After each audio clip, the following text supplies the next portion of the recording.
السلام علیکم۔ جماعت نہم لیکچر نمبر 11، سبق نمبر 3، صفحہ نمبر 14۔ سبق کا نام ہے کاہلی۔ سبق کاہلی کے مصنف ہیں سر سید احمد خان۔ سر سید احمد خان 1817 میں پیدا ہوئے، 1898 میں وفات پائی۔ سر سید احمد خان 1817 میں پیدا ہوئے، 1898 میں وفات پائی۔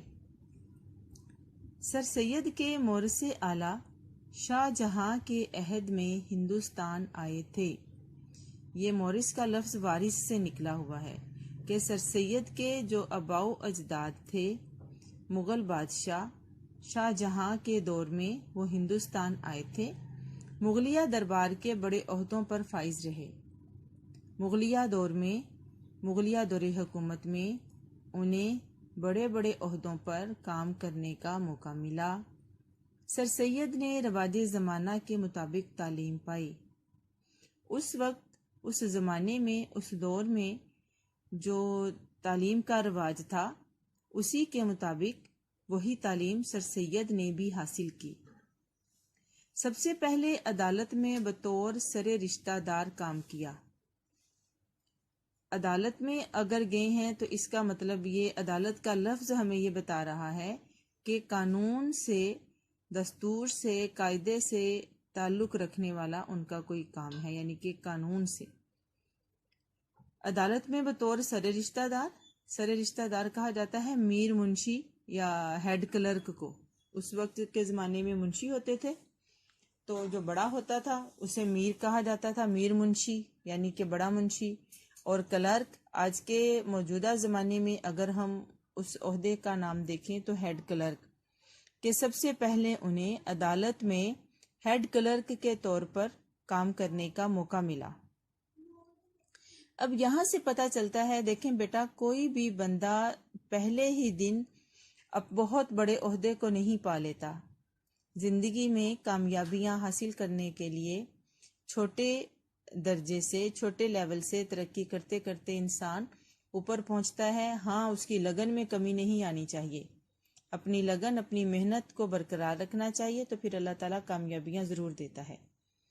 پھر ترقی کر کے منصف ہو گئے۔ منصف کسے کہا جاتا ہے؟ انصاف کرنے والا جج۔ کہ پھر کیا ہوا، ان کو ترقی ملی اور ترقی کرتے کرتے وہ جج کی سیٹ پر پہنچ گئے۔ سرکاری ملازمت کے باوجود سر سید مسلمانان ہند کی اصلاح کے لیے برابر کوشاں رہے۔ اس کا مطلب یہ ہوا، اگرچہ سر سید سرکاری نوکری کرتے تھے، باوجود کا مطلب ہوگا ساتھ ساتھ، سرکاری نوکری ہونے کے ساتھ ساتھ سر سید کے دل میں ہندوستان کے مسلمانوں کی بہتری کے لیے جو جذبہ تھا وہ بہت زیادہ تھا۔ مسلمانان ہند، ہندوستان کے مسلمان مرکب اضافی، اصلاح کے لیے، ان کی بہتری کے لیے، درستی کے لیے کوشاں رہے، کوشش کرتے رہے کہ سرکاری نوکری رکھنے کے ساتھ ساتھ سر سید احمد خان نے ہندوستان کے مسلمانوں کی بہتری کے لیے جو کوششیں کر رہے تھے ان میں کمی نہ آنے دی۔ اس کے لیے جو ہندوستان کے مسلمانوں کی اصلاح کے لیے انہوں نے جو سب سے پہلا کام کیا، انہوں نے پہلے ایک انگریزی سکول مراد آباد اور غازی آباد میں کھولا۔ اس زمانے کے مطابق انگریزی سکول کا رواج نہیں تھا، وہی مسجد مکتب کا رواج تھا کہ مسجد میں جو بچے پڑھنے جاتے تھے ترجمہ تفسیر اور قرآن پاک کی بہترین تعلیم، اس سے زیادہ آگے تعلیم نہیں ہوتی تھی۔ اور اس کے بعد سر سید احمد خان نے اس میں تبدیلی کیا لائے، نیا پن کیا کیا کہ انہوں نے مسلمانوں کے لیے بھی انگریزی سکول کی بنیاد ڈالی اور مسلمانوں کے دل میں یہ احساس پیدا کیا کہ اگر دنیا میں ترقی کرنی ہے تو انگریزی تعلیم کا حاصل کرنا بہت ضروری ہے۔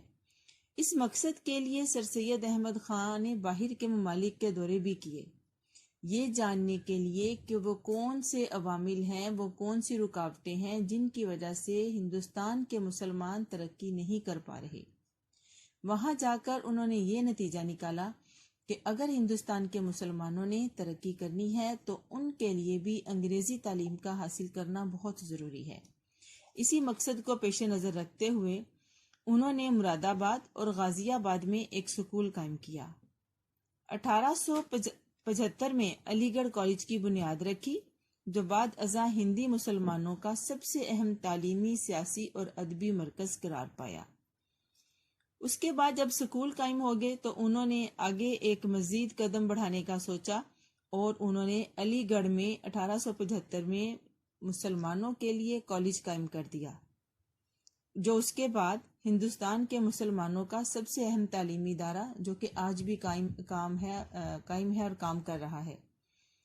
مسلمانوں کا سب سے اہم تعلیمی، سیاسی، کہ جب پاکستان کی تحریک شروع ہوئی تو وہ سیاسی ادارہ بھی بن گیا، اور ادبی، اور چونکہ علم سے تعلق رکھنے والا تھا تو ادبی، مسلمانوں کے لیے ادبی مرکز بھی وہی بنا۔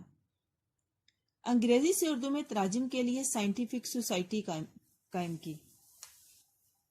صرف اسی پر ختم نہیں کیا، بعد میں انہوں نے یہ بھی کام کیا کہ جو انگلش لٹریچر تھا، انگریزی ادب تھا، اس میں مسلمانوں کے لیے انگریزی ادب کو اردو میں ٹرانسلیٹ کیا، اردو میں اس کا ترجمہ کیا، اور اس کے لیے اس کا نام، جس مرکز جہاں یہ ادارے میں کام ہوتا تھا، اس کا نام سائنٹیفک سوسائٹی، سائنسی سوسائٹی اس کا نام رکھا۔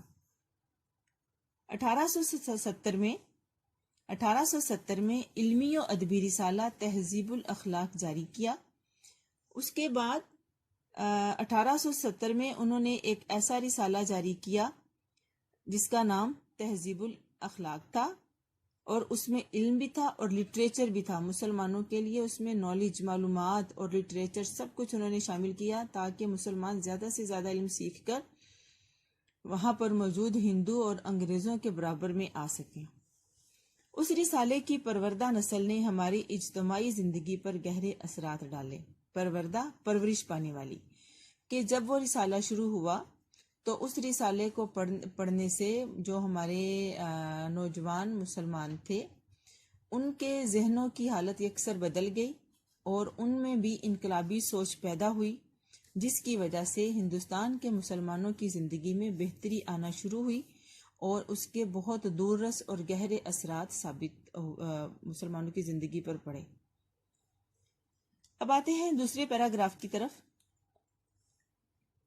اچھا بیٹا، جہاں تک یہ رسالے کی بات ہے کہ آپ نے دیکھا ہوگا کہ آپ کے لیے بھی ابھی ایک رسالہ چھوٹے بچوں کے لیے ہے، پھول ہے، تعلیم و تربیت ہے، اس میں بہت ساری ایسی چیزیں ہیں جن کو پڑھنے سے ہمارے ذہن کے دریچے کھلتے ہیں، ہمیں بہت زیادہ اچھی معلومات حاصل ہوتی ہیں اور ہمارے دل میں یہ احساس پیدا ہوتا ہے کہ ہم نے بھی ترقی کرنی ہے، اپنے ملک کے لیے ترقی کرنی ہے اور ترقی کی دوڑ میں شامل ہونا ہے۔ یہ جو رسالے ہوتے ہیں، جو لٹریچر ہوتا ہے، جو مثبت لٹریچر ہوتا ہے، اچھا ہوتا ہے، وہ ہمارے ذہنوں کو بالکل بدل دیتا ہے، جلا بخشتا ہے، روشنی ڈال دیتا ہے اس میں۔ دوسرے پیراگراف میں آئیے۔ سر سید نے اردو میں مضمون کی صنف کو رواج دیا۔ اس سے پہلے اردو ادب میں نثر میں مضمون کا کوئی نام نہیں تھا، کوئی جگہ نہیں تھی۔ سب سے پہلے جو اس صنف کو شروع کیا، صنف کا مطلب قسم، اس قسم کو سر سید احمد خان نے شروع کیا۔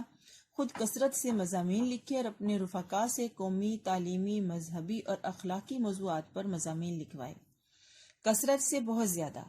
سر سید احمد خان نے خود بھی بہت زیادہ مضامین لکھے اور اپنے ساتھیوں، رفقا، رفیق کی جمع ساتھیوں، اور اپنے ساتھیوں سے بھی قومی، تعلیمی، یعنی کہ وہ جس میں ہماری قوم کے لیے کوئی اصلاح، کوئی بہتری، کوئی اچھے مشورے، اور تعلیمی جس سے ہماری تعلیم میں اضافہ ہوتا ہو، مذہبی ہمارے مذہب کو جس سے ہمارے مذہب کی وضاحت ہوتی ہو، اخلاقی جس میں اخلاقیات بہتر ہوتے ہوں، اس قسم کے موضوعات پر انہوں نے اپنے دوستوں سے بھی مضامین لکھوائے۔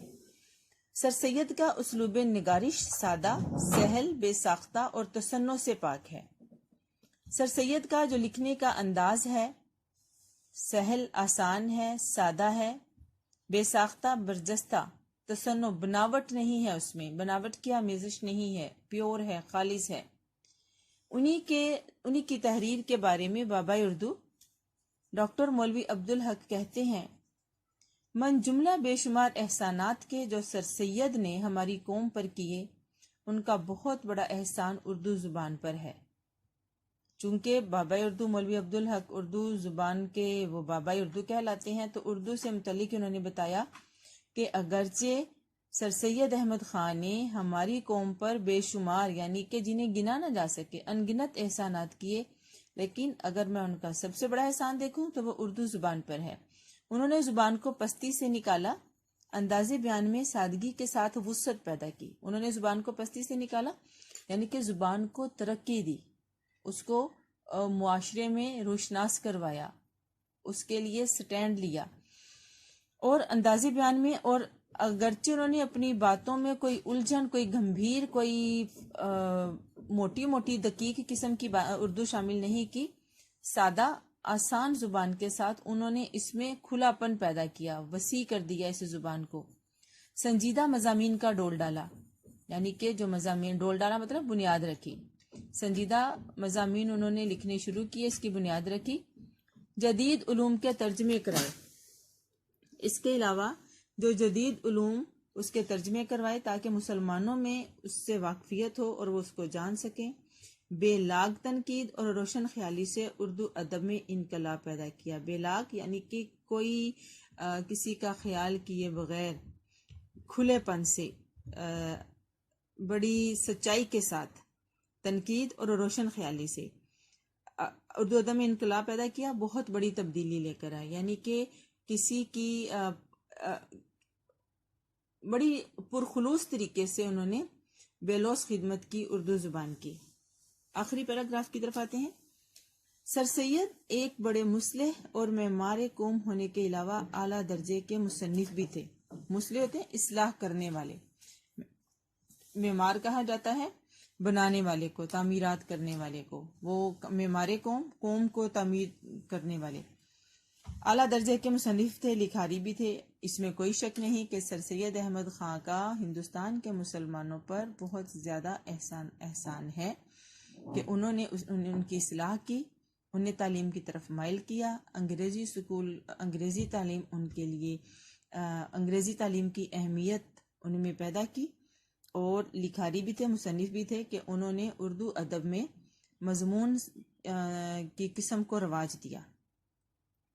اگر ہم سر سید احمد خان کی کتابیں دیکھیں تو انہوں نے تقریباً 30 سے زیادہ کتابیں لکھی، جس میں سے کچھ تقریریں، خطوط اور مضامین کے مجموعے ان کے علاوہ ہیں۔ یہ تو چھوٹی بڑی 30 کتابیں ہیں، اگر ان کی تقریریں، خطوط اور مضامین کو کتابوں کی شکل میں دیا جائے تو 29 کتابوں کے علاوہ یہ بھی اردو ادب میں ان کا حصہ ہے۔ ان کی اہم تصانیف، یعنی کہ ان کی جو اہم کتابیں ہیں، ان میں آثار السنادید، سنادید سندید کی جمع، اثر کی جمع، جس کا مطلب ہے نشانیاں۔ اب سندید کے 2 معنی ہیں، بادشاہ، جرنیل، سردار، اور دوسرا ہے مصیبتیں، خطرات، حادثات۔ یعنی کہ اب یہ جو کتاب ہے اس کا کیا ہوگا، یا تو ہوگا کہ پچھلے جو بادشاہ، سردار، جرنیل گزرے ہیں ان کی نشانیاں، یا پھر آنے والے زمانے کے متعلق انہوں نے پیشین گوئی کی ہو کہ آثار السنادید کہ یہ خطرات کی نشانیاں کیا کیا ہیں۔ دوسرا رسالہ اسباب بغاوت ہند، کہ ہندوستان کے مسلمانوں نے ہندوستانیوں نے بغاوت کیوں کی، اس کے اسباب کیا تھے، وجوہات کیا تھیں۔ یہاں 1857 کی جنگ آزادی کا ذکر ہے اس میں، کہ جو بغاوت، جس کو انگریزوں نے بغاوت کا نام دیا اور ہندوستانیوں نے اسے غدر کا نام دیا، تو اس کی ایک کتاب ان کا ایسی ہے کہ جس میں بتایا گیا ہے کہ ہندوستانیوں کے بغاوت کرنے کی کیا وجوہات تھیں۔ اگلا ہے تبین الکلام، واضح کلام، جس کھلا خطبات احمدیہ، اور تفسیر قرآن، یعنی کہ قرآن کی تفسیر بھی انہوں نے لکھی ہے۔ اب اگر ہم دیکھیں تو ابھی آج ہم جو ان کا مضمون پڑھیں گے وہ بھی مضمون ہے جو ایک انسان کی عادت کے بارے میں ہے، کہ جس کا نام کاہلی ہے، وہ ہم آگے پڑھیں گے۔ آج ہم نے سبق نمبر 2 کاہلی کے مصنف سر سید احمد خان کے بارے میں پڑھا، اور اس کے کچھ جو اہم پوائنٹس ہیں وہ میں نے نکات کی شکل میں لکھ لیے ہیں، وہ میں آپ کے ساتھ ڈسکس کرتی ہوں۔ اچھی واہ، ضرورت ہی نہیں رہی، کیا بات ہے۔ 1 2 3 نصابی سبق کاہلی، ان کا عہد دور کون سا تھا؟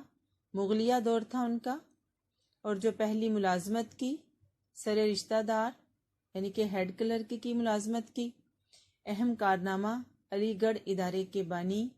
ادبی کارنامہ مضمون کی صنف کو رواج دیا، اور اسلوب بیان سادہ، سہل، بے ساختہ اور تصنع سے پاک۔ پیدائش 1817 میں پیدا ہوئے، وفات 1898 میں وفات پائی، اور جو رسالے انہوں نے لکھے، جن کی تصانیف ہیں، مشہور تصانیف کے نام: آثار السنادید، رسالہ اسباب بغاوت ہند، تبین الکلام، خطبات احمدیہ، اور تفسیر قرآن۔ آج ہم نے سبق نمبر 3 کاہلی کے مصنف سر سید احمد خاں کے بارے میں پڑھا، اور ان کے اہم پوائنٹس تعارف کے ہم نے لکھ لیے۔ بیٹے آج آپ کا گھر کا کام یہ ہے کہ سبق نمبر 3 کاہلی کے مصنف سر سید احمد خاں کا تعارف اپنی نوٹ بک پر لکھیں اور یاد کریں۔ آپ نے اتنی ہی خوبصورتی سے گیپ دے کے انڈر لائن کر کے کام کرنا ہے۔ اللہ تعالیٰ آپ کی حفاظت فرمائے۔ السلام علیکم۔